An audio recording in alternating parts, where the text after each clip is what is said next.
As someone who didn't finish high school, I had to make a tough choice. Accept a demotion or lose my job. Emily, our new sales manager, announced big changes. From now on, only college graduates could handle client deals. The rest of us would be assigned tasks like making coffee or cleaning. Anyone who disagreed would face demotion or even be fired. It was clear that Emily wanted me gone. She had no intention of keeping me at the company. I knew what leaving would mean for Noah Corporation, but I decided to quit anyway. Just as I expected, the company fell into chaos. The $800 million deal with JTG Holdings was left unfinished because Emily didn't realize I was the one managing it. She would soon find out the truth. My name is Patrick Wilson. I'm 64 years old and work in the sales department at Noah Corporation, a company in the wholesale business with $40 billion in annual revenue. My job was to manage contracts with regular clients, mostly from my desk, since I'm too old for field sales or cold calls. Occasionally, I would attend meetings outside the office. Emily Watson, the new sales manager, seemed to hold a grudge against me. She had earned her position with an impressive degree from Columbia and was promoted just as I was rehired after retiring. Her promotion might have made her resentful of my return. One day, she approached my desk. "How's work going, Patrick?" she asked. "It's going well," I replied.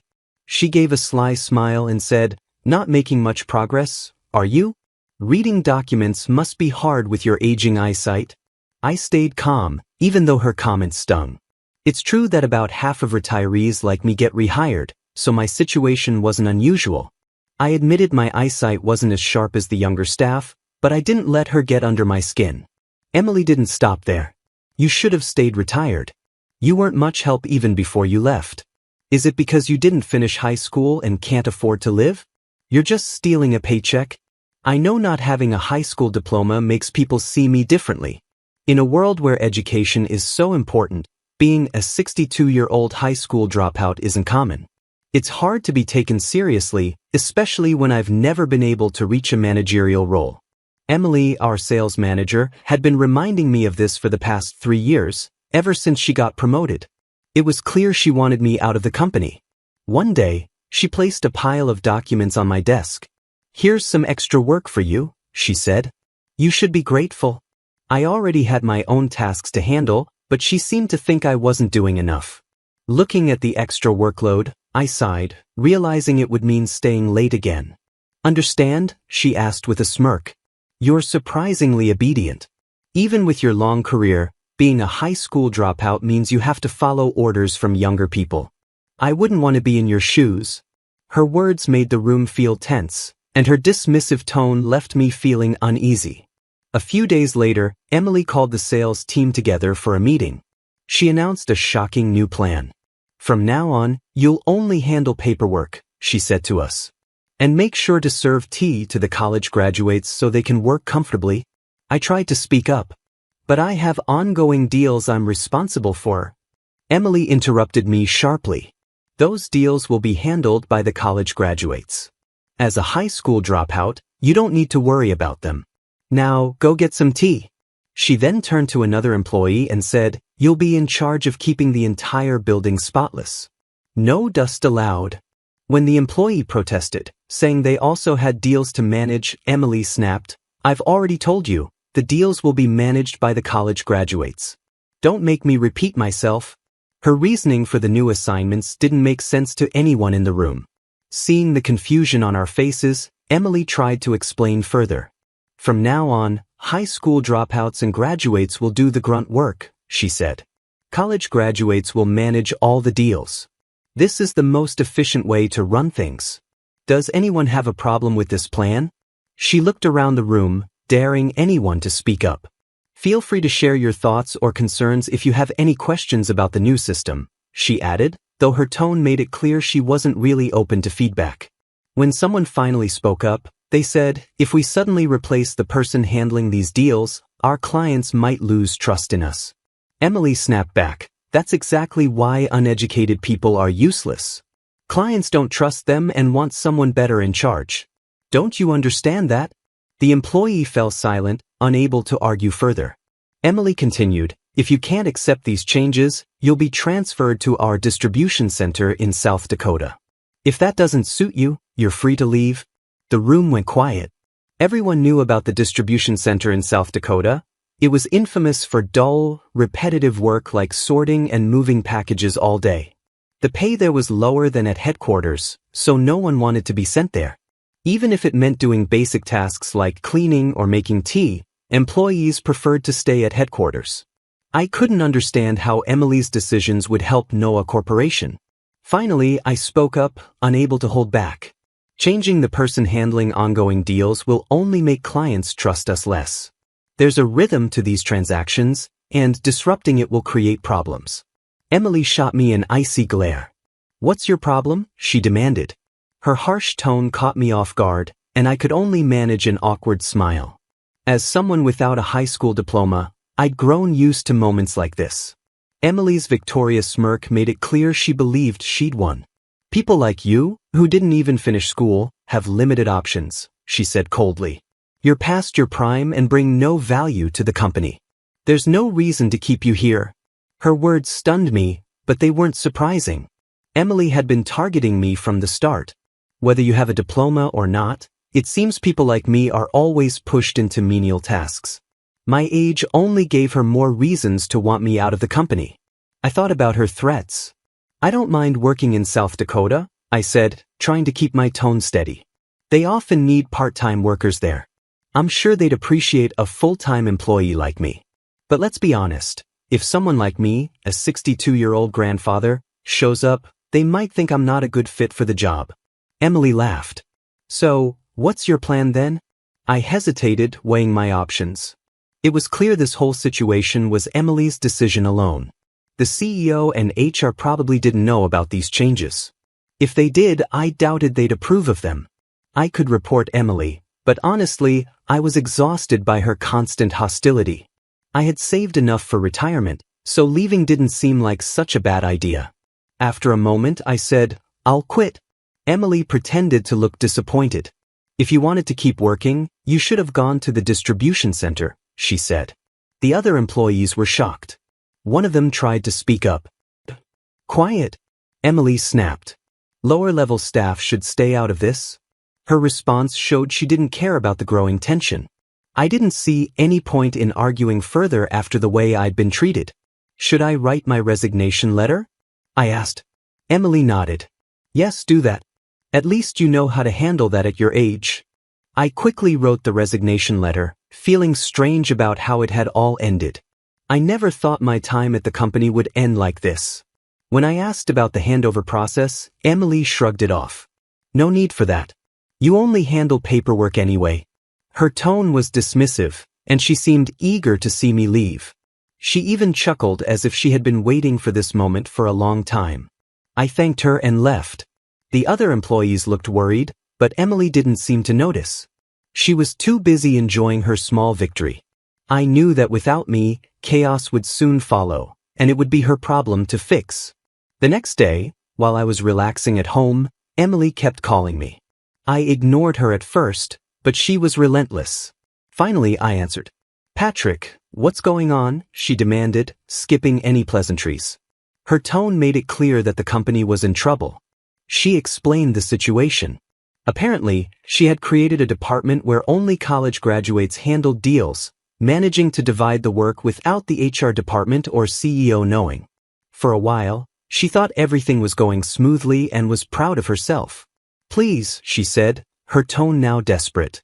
"I need you to handle the $800 million deal with JTG Holdings.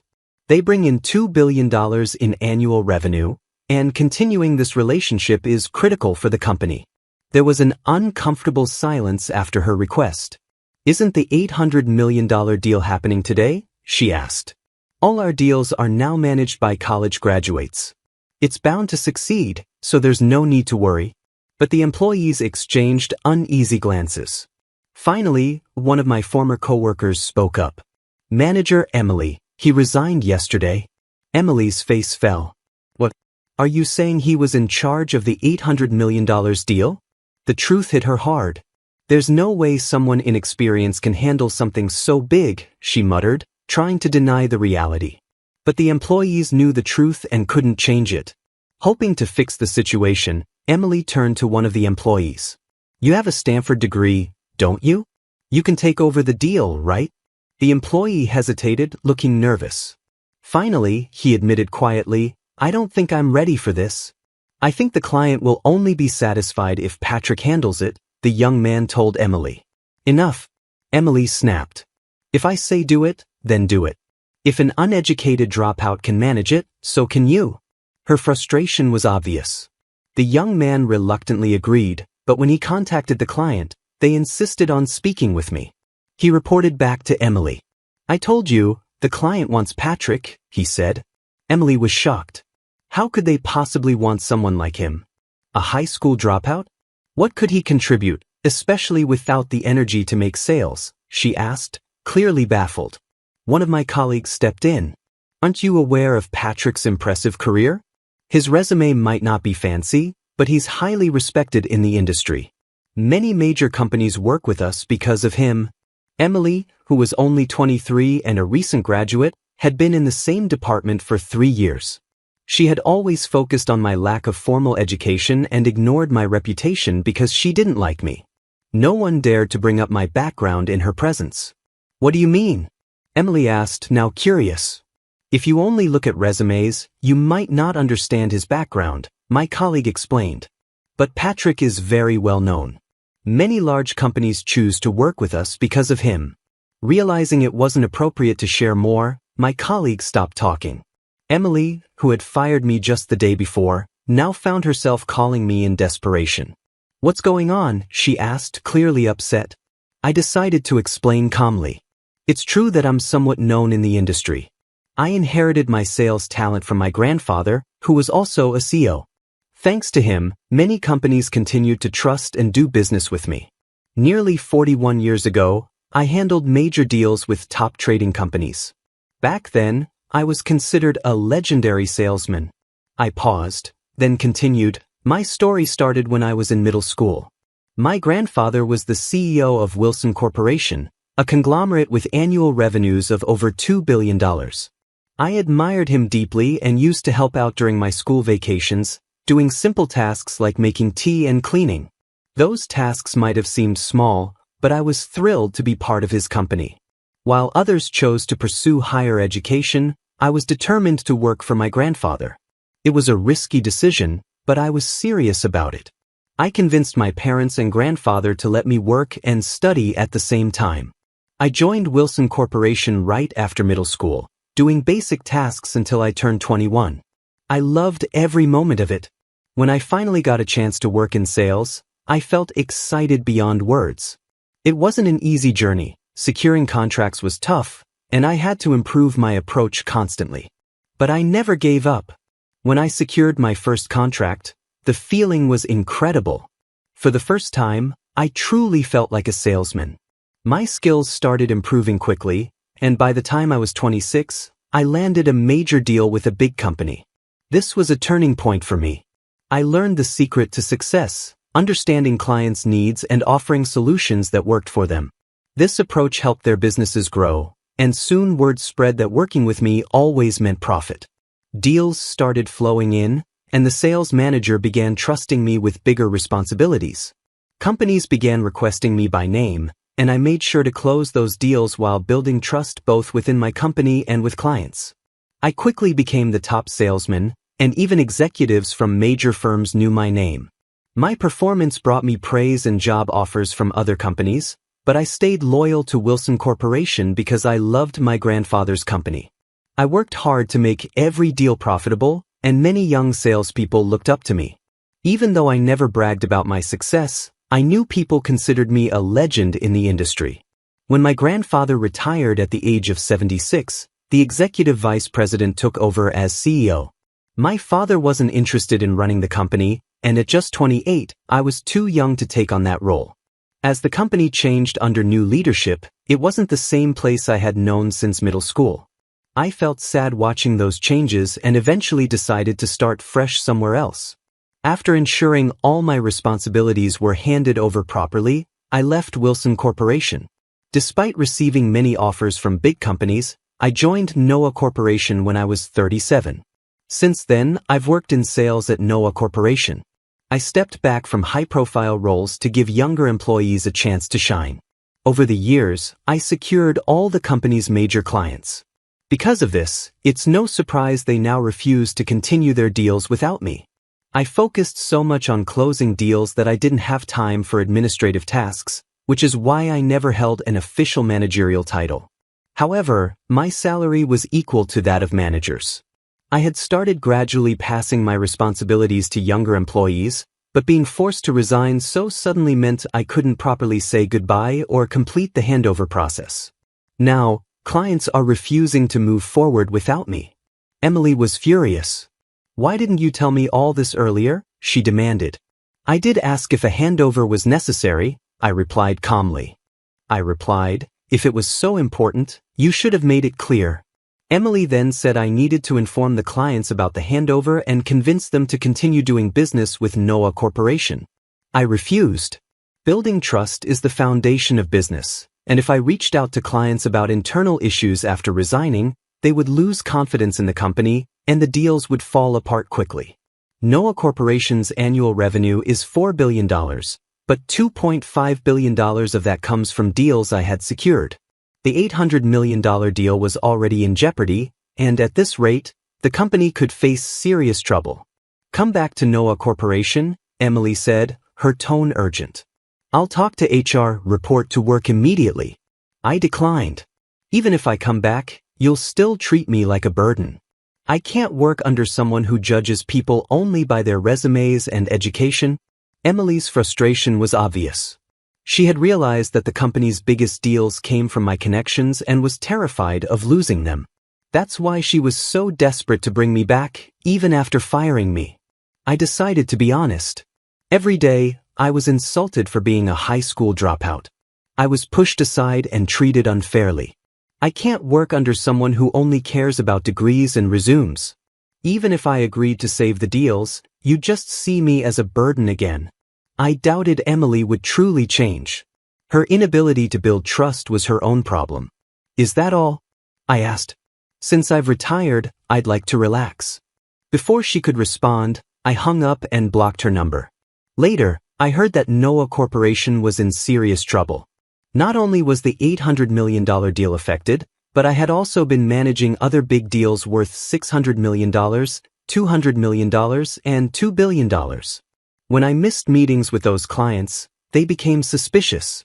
After checking with Noah Corporation employees, they discovered that I had retired. As a result, clients began canceling their contracts, saying there was no point in continuing without me. Noah Corporation started losing its biggest clients one by one. While the company could still handle smaller deals, losing several major ones was a huge blow. A week later, Mr. Noah, the CEO, called me in. I wouldn't have responded to Emily's requests, but Mr. Noah was different. He had supported me for nearly 33 years.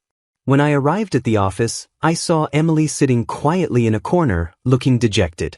Mr. Noah sat at his desk, looking troubled. He sighed deeply and said, "We had no idea she changed the sales department's operations. The decision to restructure was unauthorized. I'm truly sorry for what happened. Please don't worry about it, Mr. Noah," I said. "You've always been good to me." Then, turning to Emily, Mr. Noah said firmly, "Apologize to him." "I'm very sorry," Emily said, barely holding back tears. It was clear Mr. Noah had severely scolded her for her actions. The changes she made had no approval, and I couldn't help but feel bad for Mr. Noah, who now had to handle the mess. Mr. Noah continued, "Our company is in serious trouble. We're losing major contracts quickly. If this keeps happening, our business will collapse. We can still cancel your resignation if you're willing to come back." "I don't mind returning," I said, "but I have one condition." "What is it?" Mr. Noah asked, looking worried. I turned to Emily, whose face had gone pale. "You're fired," I said. Emily immediately objected. "Wait, you don't have to go that far. Do you understand the impact your actions had on me and the entire sales department?" I asked her. "This is a large company. If you lose your job, it will be hard to find a similar position elsewhere. But you brought this on yourself." Emily tried to defend herself. I've always been a valuable employee. I graduated from a prestigious university and have been a top performer. How can you fire me based on your personal judgment? Enough, Mr. Noah said firmly, cutting her off. Still unwilling to accept her termination, Emily continued, Wait, Mr. Noah.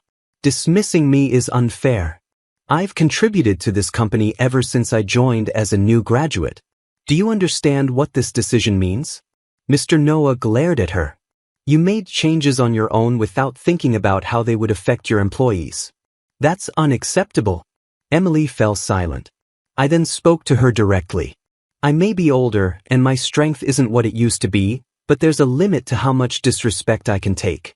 Being a high school dropout allowed me to learn the company's ways early and become an expert in sales faster than most. Yet, you mocked me without understanding my circumstances. Emily trembled but said nothing. I can return to the company, I continued, handle the transition, and apologize to our clients, but only if you step down. If not, I'm happy to stay retired. The responsibility for all my work will then fall on you. I paused for a moment, looking at Emily. Honestly, I'm fine with either option. I had enough savings for my retirement, so I asked, What's your decision? Can you act on it now? Mr. Noah thought about my proposal. Emily, biting her lip in frustration, realized she couldn't fix this mess without my help. As more contracts were canceled, she stood there silently, overwhelmed and unable to respond. Finally, Mr. Noah nodded and said, Very well. She will be terminated. Emily pleaded, Please wait. I've contributed so much to this company. Mr. Noah's expression hardened. Your reckless actions almost caused a $2.5 billion loss. Do you understand the consequences? Faced with his stern words, Emily shrank back. Write your resignation letter and leave. Don't come back tomorrow, he said firmly. Understanding the gravity of the situation, Emily tearfully wrote her resignation letter. She left Noah Corporation that day and never returned. Despite her education, Emily struggled to find a new job. Word had spread about her role in my resignation, and even when she got interviews, her arrogance worked against her. After 7 months of unemployment and countless rejections, she eventually accepted a part-time job, earning far less than she had at Noah Corporation. As for me, I returned to Noah Corporation and took charge of the major contracts once again. I personally apologized to the clients, which helped rebuild their trust. The employees who had been worried about the company's future felt reassured when I came back. News of my return spread, and with my sincere apologies, we successfully restored the canceled contracts. It also became clear that Emily had been arrogant in her dealings with clients, and they found it much easier to work with us after her dismissal. Noah Corporation became more manageable, and I could see the potential for growth. I plan to retire at 66, and if the company continues on this path, it will expand even after I leave. My career will end on a high note. Although I left my grandfather's company years ago, I'm thankful I joined Noah Corporation. With only a few years left, I'm determined to give my best effort and finish my career strong. I want to leave behind a legacy of success, putting my heart into my work and ensuring the company thrives even after I'm gone.